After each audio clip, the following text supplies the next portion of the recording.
Bimbola Lide, an executive leadership coach. So I was recently invited to speak on a panel of young people, and I was sent some questions, but I didn't get to answer everything. So I'm just doing this video to answer one of the questions. Someone out there is going to benefit from it. So the question says, many young people feel stuck or lost in their career paths. What practical advice can you give them to navigate career challenges and keep moving forward even when progress feels slow? This is, so spot on because I can totally relate with it.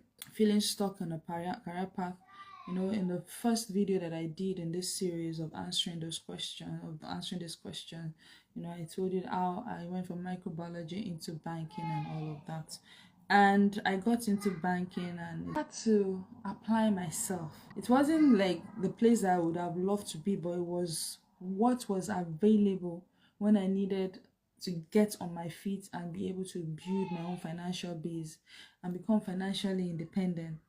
So it was what was available, and I needed to make it work. I needed to work it to make it work for me. So you can imagine the situation being in Nigeria, having been a first daughter, having a mom, having a brother, having to be responsible for them, and all of those things. So you just have to do what you have to do. So for me, yes, I felt stuck, but what I did was, on the side, I kept doing what I love.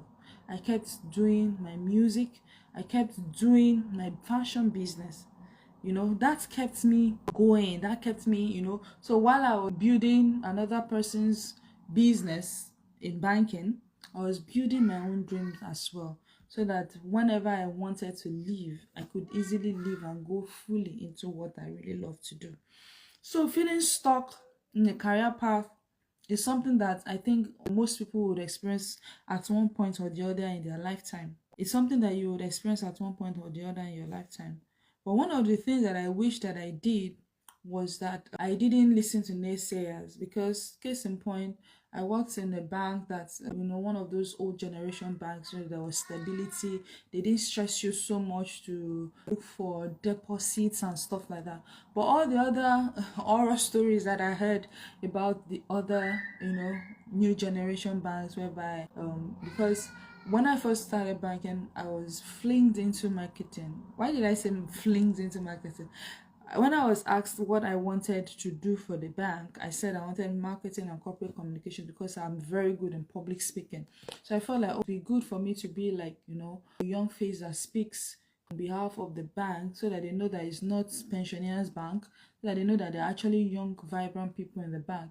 Well, guess what they did? They removed the communication and threw me into marketing, retail marketing for that matter. So it was crazy for me, you understand?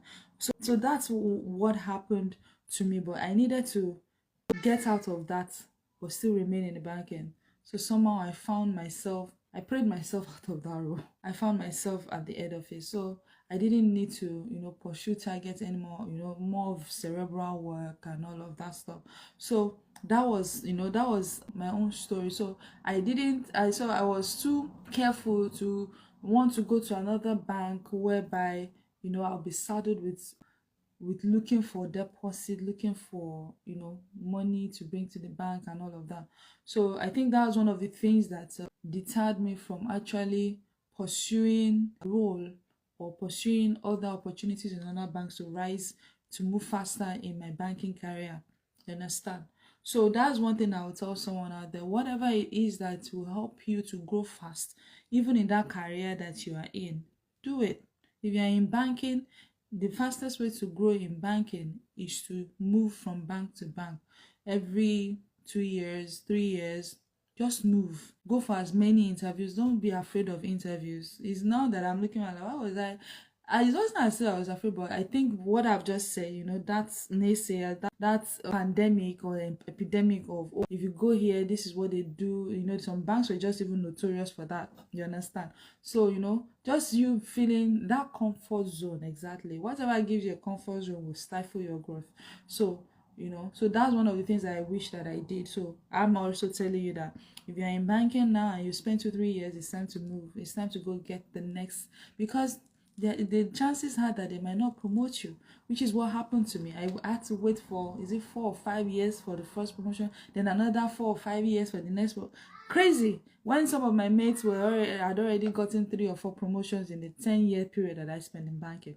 I only got promoted twice. So talk about killing stock, you understand? But what kept me going was the fact that I was growing my business and I was also doing the things that I love, that I had passion for. So practical ways: move when you need to move. And the challenges of other challenges that you can face apart from growth is relationship. Having a relationship with your boss, relationship with your peers, relationship with seniors. You need to be able to position yourself in a position of respect and be seen as somebody of value amongst your peers. Know the difference between friends and colleagues. Yes, your colleagues are not your friends. Know the difference between an acquaintance and a friend. Know the difference between your church member and your friend. Do you get? So you need to be able to decipher the differences so that you don't get yourself hurt and get stuck in relationship that you don't need. And then sometimes you are paired with a boss that does not understand you, and really sometimes most bosses don't make it their business, their cup of tea to understand the people that they are leading, because most of them are managing. They are managers, not leaders. So you need to understand that sometimes the person that is above you or that has been placed to supervise you is not a leader. So they don't do it from the heart, they do it from the head. So sometimes you feel stuck in that kind of relationship. One thing that I would also say is that you need to speak up. You need to learn how to be able to speak up and be able to talk to the right people, know the right people to talk to, so that somebody is not stifling you, somebody is not oppressing you, somebody is not having jerk behavior towards you. Because you can feel stuck in that particular situation, because I was in that situation as well, when I felt stuck. I felt so helpless. Again, I prayed myself out of the situation. You understand? But in retrospect, I wish that, the wisdom and the insight that I have now, if somebody was trying that with me, then there are ways to go about it, because it is not right. It shouldn't be happening. It shouldn't be done. It is unacceptable for anybody to do that to anyone. You understand? So you can also feel stuck in when it comes to relationship matters. So you need to discern what is going on, and then be able to know the right way to go. Read your staff handbook, understand it very well, and be able to know how you can leverage on it to be able to probably change department, or be able to call a meeting to say, look, I don't like how I'm being supervised. I ask questions, I don't get answers. I need direction, I need guidance. So I need to know who to go and talk to if it is not going to be my supervisor that will give me the guidance. Because sometimes you're expecting your supervisor to be the one to tell you what to do, but they don't even know it themselves. Or they don't even have the time, or they can't even just be bothered with you. So you need to understand the dynamics of the environment that you're working in, so that it's easier for you to be able to get unstuck. So challenges and keep moving forward even when progress feels slow, sometimes you just have to sit it out. I'm a faith-based person. I'm a firm believer in God's timing. There were many times I just wanted to leave banking. Like the 5th year, I even told myself, 5th year, I'm done, I'm out. But even after the 5th year, I didn't feel the release to leave. You understand? I didn't have the confidence to leave. So sometimes when the progress feels slow, sometimes you just have to sit it out. Because remember the Chinese bamboo. It takes years and years of, it growing in and nobody sees what's going on. So in that period of slowness, what are you doing? Are you growing? Are you developing as a person? Are you becoming a better version of yourself? Are you increasing in learning?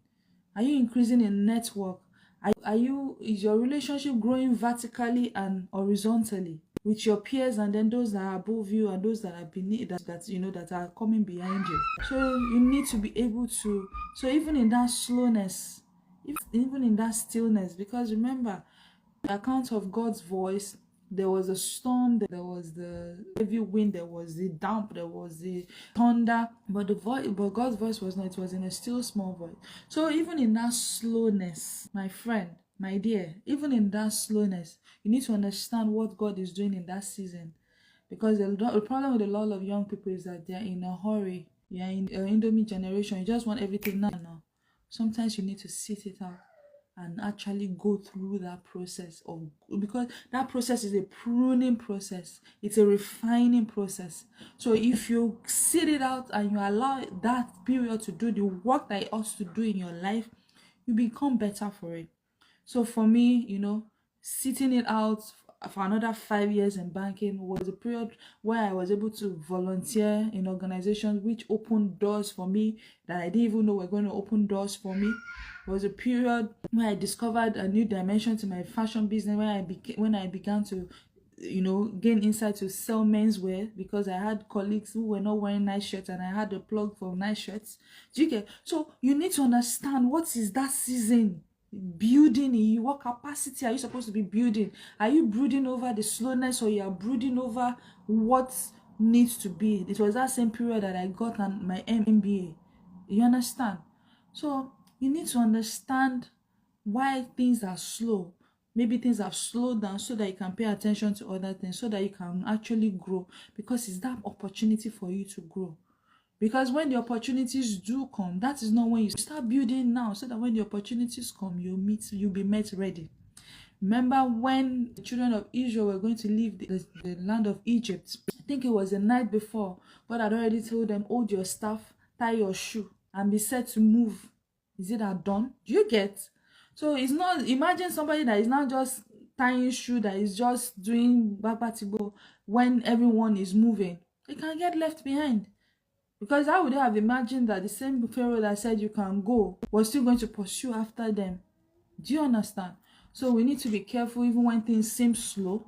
You need to discern correctly. Is that because and we need to have that mindset of, it is not happening against you, it is happening for you. So when things are slow, be discerning of what exactly is happening on your inside. Are you becoming a better version of yourself? Are you preparing for the big dream, for the big life, for what you really want to do, so that when the opportunities come, you are ready? Don't be caught napping, okay? I hope this has been helpful. See you in the next video.